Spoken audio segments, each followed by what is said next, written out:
Men association general body మీటింగ్కు విచ్చేసినటువంటి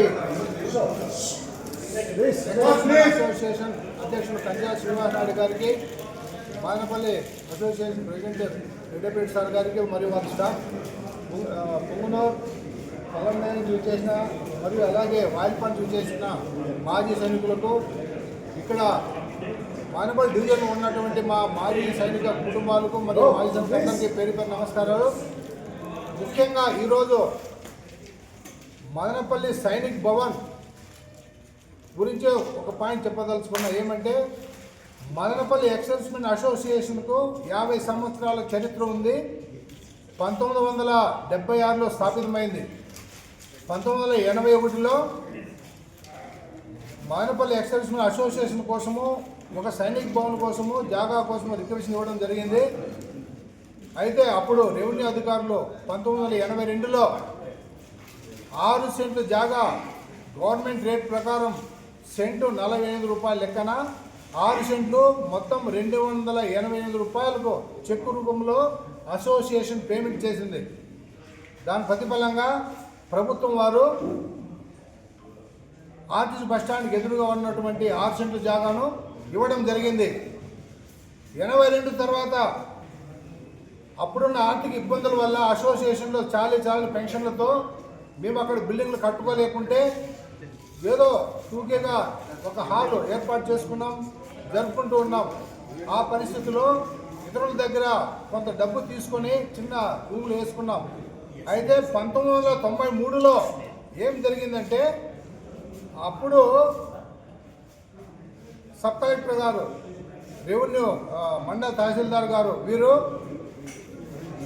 government యొక్క norms violate చేస్తూ మీరు ఇక్కడ రూములు నిర్మించారు కాబట్టి మేము స్వాధీనం చేసుకుంటున్నామని చెప్పి 1993లో నోటీస్ ఇచ్చి స్వాధీనం చేసుకుంది.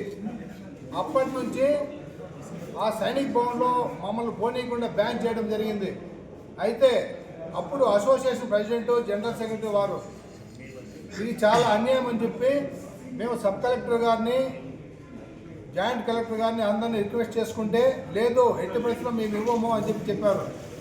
ఎంత దారుణం అంటే ఇది గవర్నమెంట్ ఫ్రీగా ఇచ్చిన 6 సెంట్ల జాగా కానే కాదు, రికార్డెడ్గా అన్ని చలానా నెంబర్తో సహా పర్చేజ్ చేసినటువంటి ల్యాండ్. అందులో మేము మాజీ సైనికుల సంక్షేమం కోసము ప్రతి నెల మీటింగ్ జరుపుకుంటూ ఉంటే మా ఖర్చుల కోసము ఏదో రొటేషన్ చేసుకుంటూ ఉంటే వైలేట్ చేయాలని నెపంతో స్వాధీనం చేసుకున్నారు. అయితే మా అసోసియేషన్ ప్రెసిడెంట్ తర్వాత హైకోర్టును ఆశ్రయించారు 2014లో. 2022 సెప్టెంబర్ నాటికి చూడండి ఎంత కాలం పట్టిందో, అంతవరకు మమ్మల్ని పోనివ్వలేదు. అయినా మేము ప్రతి సంవత్సరం జరిపే స్వాతంత్ర దినోత్సవం కావచ్చు, రిపబ్లిక్ డే కావచ్చు, అదే సైనిక్ భవన్ ముందు మేము ఫ్లాగ్ హోస్టింగ్ చేసుకుంటున్నాం, కానీ మేము అక్కడ లోపలికి పోలేదు. సెప్టెంబర్ 2022లో ఇది మాజీ సైనికులకు మీరు ఎలాంటి నామ్స్ ఇవ్వలేదు కట్టమని, కాబట్టి వాళ్ళు కొన్నది ఇది 6 సెంట్ల జాగా కొన్నారు కాబట్టి ఇది వాళ్ళకు చెందుతుంది అని చెప్పింది మదనపల్లి అసోసియేషన్ ఫేవర్గా జడ్జిమెంట్ ఇచ్చారు. అయితే రెవెన్యూ అధికారులు మళ్ళీ లేదు అలా జరగలేదు, మీరు వైలేట్ చేసినారని చెప్పి మళ్ళీ హైకోర్టు పోవడం జరిగింది.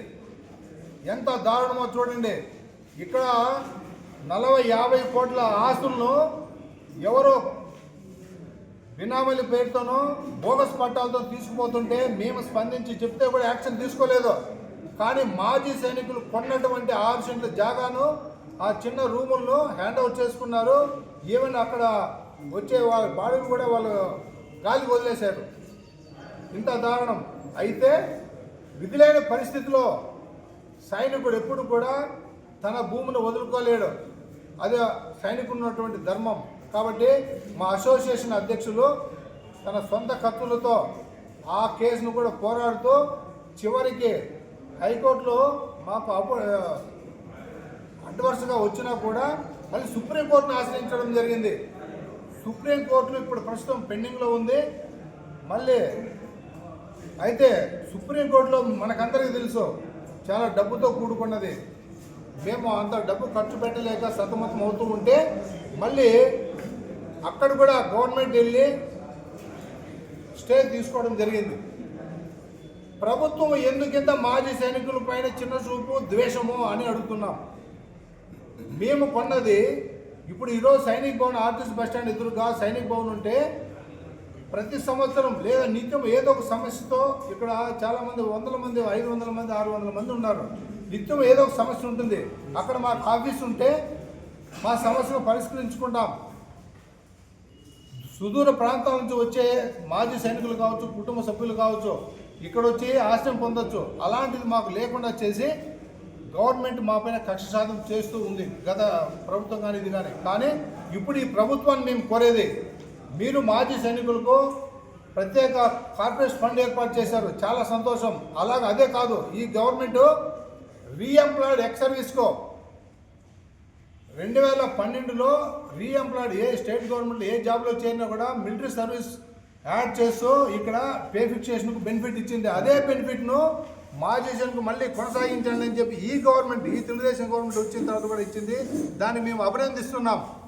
ఎందుకంటే మాజీ అక్కడ 15 ఏళ్ళు పనిచేస్తే ఇక్కడ మళ్ళీ కొత్తగా జాబ్ చేరిన తర్వాత 0 నుంచి స్టార్ట్ కాకుండా ఇక్కడ 15 ఏళ్ళు పనిచేసినటువంటి సివిలియన్ ఎంత జీతం ఉందో అంత ప్యారలల్గా తీసుకుపోయి పే ఫిక్సేషన్ బెనిఫిట్ ఈ గవర్నమెంట్ ఇచ్చింది, కంటిన్యూ చేయమని చెప్పి ఇచ్చారు. కాబట్టి ఈ మాజీ సైనికులకు ఈ ప్రభుత్వం దయచేసి ఏ విధంగా మీరు గతంలో కూడా ఇచ్చారో అదేవిధంగా ఈ సైనిక్ భవన్ విషయంలో కూడా దయచేసి మా సైనిక్ భవన్ మాకు సుప్రీంకోర్టు ఆర్డర్స్ మళ్ళీ దానిపైన సుప్రీంకోర్టుకు వెళ్లకుండా మాకు ఫేవర్గా వచ్చిన తర్వాత మాకు దయచేసి సహకరించి మేము సైనిక్ భవన్ను పునర్నిర్మించుకోవడానికి సహకరించాలని చెప్పి గవర్నమెంట్ కోరుతున్నాం. పేరు సుబ్బద్రమణ, పుంగనూరు నుంచి వచ్చాను. కానీ ఈరోజు మన సైనికులందరూ ఇక్కడ ఈ పొద్దు ఇంత సంబరంగా జరుపుకుంటారంటే నా రోమాలు లేచి నిలబడుతున్నాయి. ఎందుకంటే మన మాజీ సైనికులు అంత సంతోషంగా ఉన్నారు. కానీ ఒకటి, ఇందులో ప్రతి ఒక్కరూ 5 ఏళ్ళు ఒకటికి లేవు, కానీ తినేటప్పుడు పని చేసేటప్పుడు వస్తున్నాయి. కానీ ప్రతి ఒక్కరూ దీన్ని దయచేసి కోఆపరేటివ్గా ఉండాలి. కోఆపరేటివ్ అని లేదు మన మాజీ సైనికులు. పోలేరా వాడు పోతున్నాడు, జరిగే జరగలేరా అని కొంతమంది అంటారు. కొంతమంది లేదా వాళ్ళు పోతేనే ముందు పోతేనే సాగుతుంది అని కొంతమంది ధీమా అవుతారు. అలాగా నేనేం చేశానంటే పుంగునూరులో నేను మా మాజీ సైనికులు 2010లో స్టార్ట్ చేశాను మాజీ సైనికుల సంఘం. 2012లో పెద్దరెడ్డి రామచంద్ర గారిని పట్టుకొని 48-66 సైట్ తీసుకొని ఎంఆర్ఓ లెటర్ తీసుకునేసి దానిని భవనం కట్టాము. దానికి ఎంపీ గారు మన మిథున్ రెడ్డి గారు, నెల్లూరు ఎంపీ గారు 15 లక్షలు ఇచ్చారు. తదుపరి మా సైనికులందరూ చందాలు వేసుకొని బిల్డింగ్ కట్టాము. పుంగనూరులో ఎక్కడ లేదు, మహమ్మూరులో ఎక్కడ కానీ లేదు, కానీ బిల్డింగ్ కట్టాము. ఈరోజు దానిని ఆక్రమించుకున్న టీపీటీపీ వాళ్ళు వచ్చారు. దానికి నేనేం చేశానంటే ముందుగానే ట్యాక్స్ కట్టి రిసిప్ట్ పెట్టుకున్నాను పంచాయతీ ఆఫీసులో. కాబట్టి వాళ్ళు వచ్చి ఇది మాది, మేము గవర్నమెంట్ ఇచ్చింది కదా అలా అన్నాడు. కొడుక్క ఇట్లన్నా చూడు, పంచాయతీ చూసుకో, నేను ట్యాక్స్ కట్టాను, ఇది మా హక్కు, ఎవరు అడిగేదానికి హక్కు లేదు.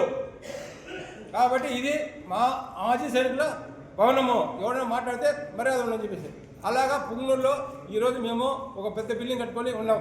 కానీ ఇళ్ల స్థలాల కోసం ఫైట్ చేసాం, కానీ అవి దొరకట్లేదు. ఎందుకంటే పుంగనూరులో అంతా మన నాయకులు గారు డీకెట్ పట్టాలు ఏ పట్టాలను అన్నీ ఆక్రమించుకునేశారు.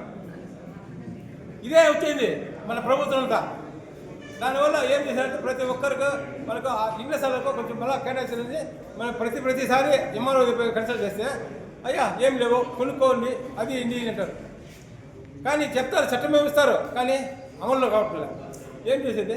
కాబట్టి అయినా దానికి ప్రజలు ఈరోజు మన శ్రీనివాస్ సార్ గారు చెప్పినట్లు మన పుంగనూరు, పీలేరు, రమ్మలపల్లి మీద మన సంఘం వాళ్ళందరూ కలిసి మన సైనిక బోర్డు కోసము, ప్లస్ ఈసీహెచ్ కోసము, మీద స్పర్శ దీనికోసము మనమందరూ మోర్చబడి ఐక్యతతో పోయి పిటిషన్ పెట్టి ఎక్కడ సామాన్లు ఉండే ఖాళీగా ఏదైనా జాగాలు ఉండే కూడా దాన్ని ఆక్రమించుకొని మనం ఇది మాజీ సైనికుల బోర్డు అని బోర్డు వేసేసి దాని ఆక్రమించి కట్టాల. అప్పుడు ఎవరైతే ఎవరు రైతు పోవాలా, కలెక్టర్ పోవాలా, లేదు సార్ మాకు మాజీ సైనికులు ఇంతమంది ఉన్నాం, మాకందరూ ఒక భవనం కావాలి అని కొట్లాడాలి. కానీ మనం అది చేసినట్టు ఏం కాదు. మనం ఉంటే ఇట్లా ఉంటాం, ముందుకు పోతేనే ఏదైనా సాధించగలం. అలాగా పుంగనూరు మేము సాధించినాము. కానీ ఇంకా ఇల్లు స్థలం లేదో దానికి కూడా చూస్తున్నాం. కాబట్టి ఇంతతో మీ సభ చెప్పిన దానికి ధన్యవాదాలు.